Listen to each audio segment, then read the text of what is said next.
Sever all ties. The words exploded in Jacob's head. Sever all ties meant that he would no longer be Sophie's fiancé, the prince of the North Atlantic Dragon Clan, and he wouldn't be able to visit Sophie's home anymore.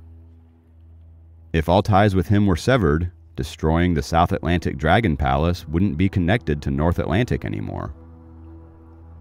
"Dad!" Sophie shouted after being stunned for several seconds. "What do you mean by sever all ties? I don't agree. I strongly disagree." She panicked as her face turned red. Jacob stared at Sophie, not expecting her to react this way. Sophie stared at her father angrily, and she suddenly placed her hands on the table and stood up. "Dad, who the hell are those elders? They can't tell you to sever all ties. They never said anything when Jacob did good things for North Atlantic, and now they want to kick him away as soon as he caused some trouble?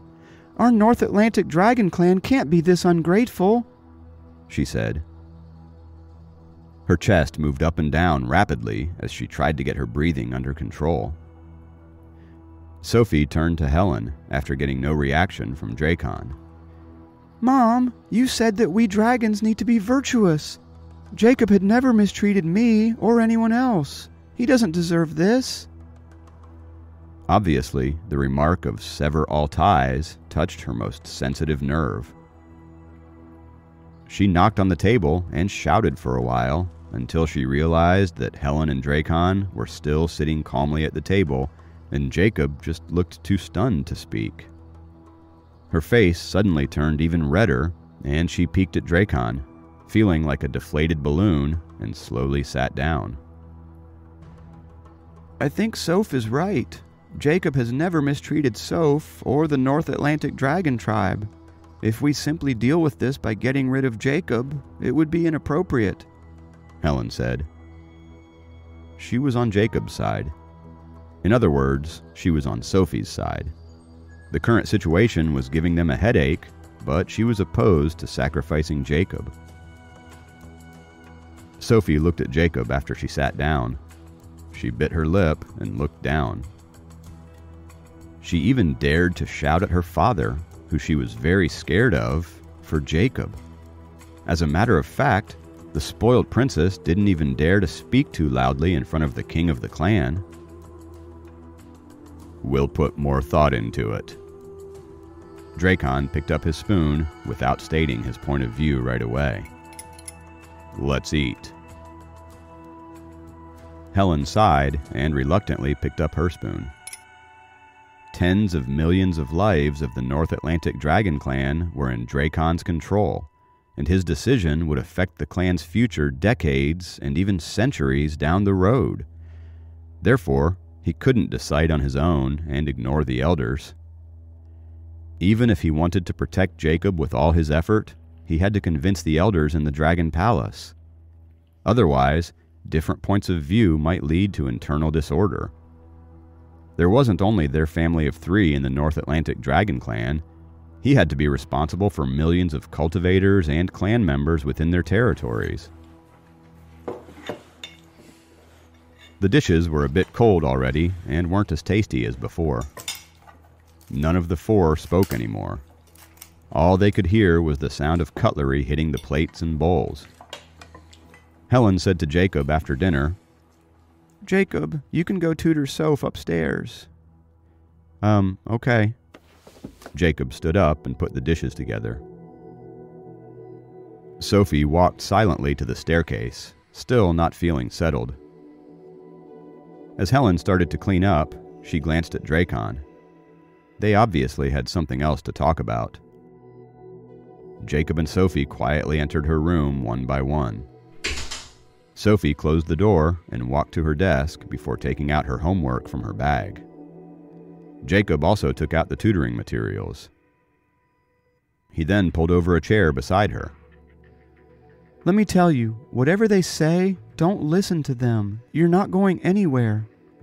Sophie suddenly turned to Jacob and said with determination. Jacob smiled at her.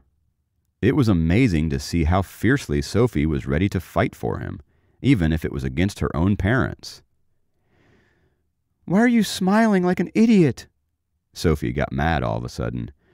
I'll sever ties with them if they sever ties with you. Where will you live then? Jacob asked playfully. He wanted to get her mind off the topic. I'll live in your home, Sophie said, after hesitating for half a second.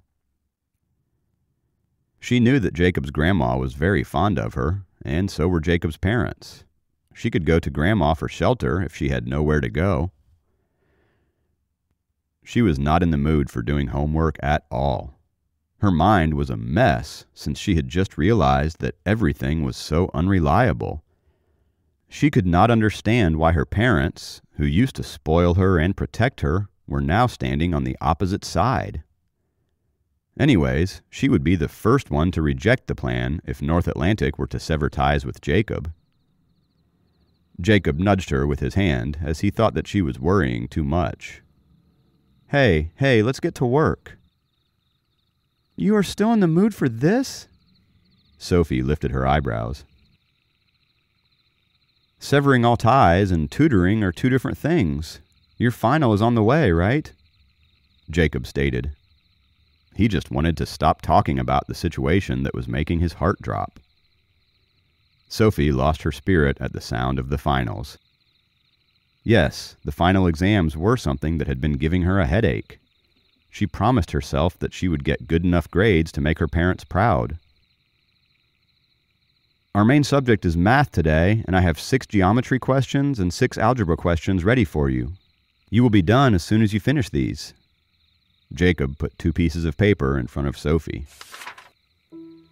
He stuffed the papers into Sophie's hands, regardless of her emotions, as if he was made of stone.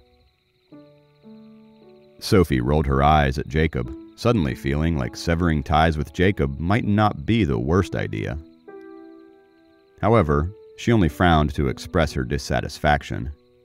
She threw herself on the desk and took a ballpoint pen out. Then, she flipped out a blank piece of paper and started to work hard on the questions. Jacob started to consider his own situation when Sophie focused on the questions. He had definitely gone too far by destroying half of the South Atlantic Dragon Palace. The South Atlantic Dragon Clan didn't dare to do anything about Noah, but they sure would take this as an opportunity to point their arrows at the North Atlantic Dragon Clan. When he tore down the South Atlantic Dragon Palace's gate and destroyed the buildings, he felt good about venting all of the piled-up grudges. He didn't think much at all since he was too busy getting his revenge for the North Atlantic Dragon Clan and himself. As a matter of fact, if Noah and Jacob escaped as soon as Grandmaster Hank dashed out of the back mountain, the South Atlantic Dragon Clan wouldn't have any evidence. The entire thing could have been avoided if the North Atlantic Dragon Palace chose to not admit to it no matter what. However, Noah was too stubborn to run away. In fact, he even harshly punished Grandmaster Hank by forcing him to hand over treasures. This had obviously set the South Atlantic Dragon Clan off, which led to their decision of dragging the North Atlantic Dragon Clan down with them. It was a natural strategy for the South Atlantic Dragon Clan not to let the North Atlantic Dragon Clan go scot-free. Jacob knew that it was his lack of consideration that put the North Atlantic Dragon Clan in this awkward position. Hey, Sophie nudged Jacob with her arm. I'm done.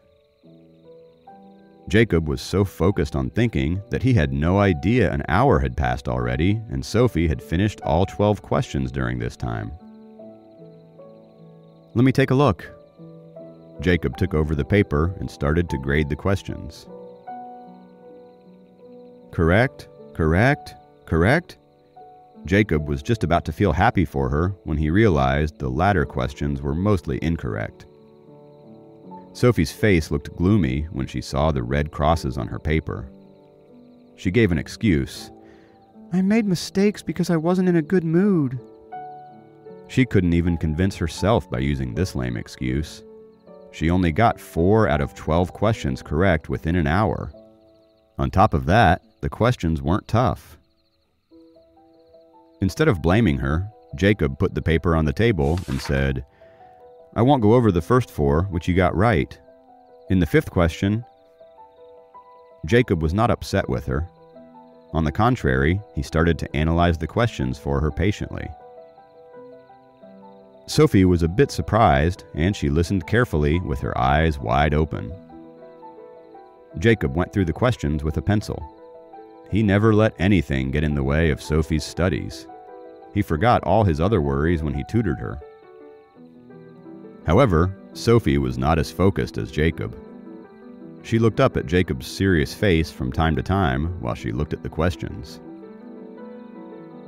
Although Jacob wasn't conventionally handsome, he looked particularly attractive to her when he was entirely focused on something.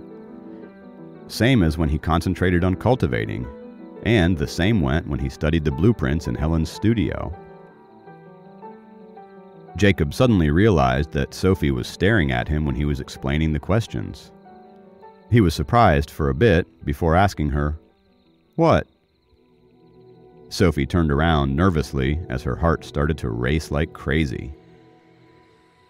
After going over all the questions one by one, they finally called it a day. Jacob opened the little door to the balcony and said to her, "It's late, I'm leaving." He didn't want to go through the living room where he would have to talk to Sophie's parents again. Then, after a long pause, he added, "You can live with me." Then he got on Snowflake's back and flew into the sky. Sophie went to the balcony, and all she could see was Jacob dashing away like a shooting star surrounded by the red energy sphere.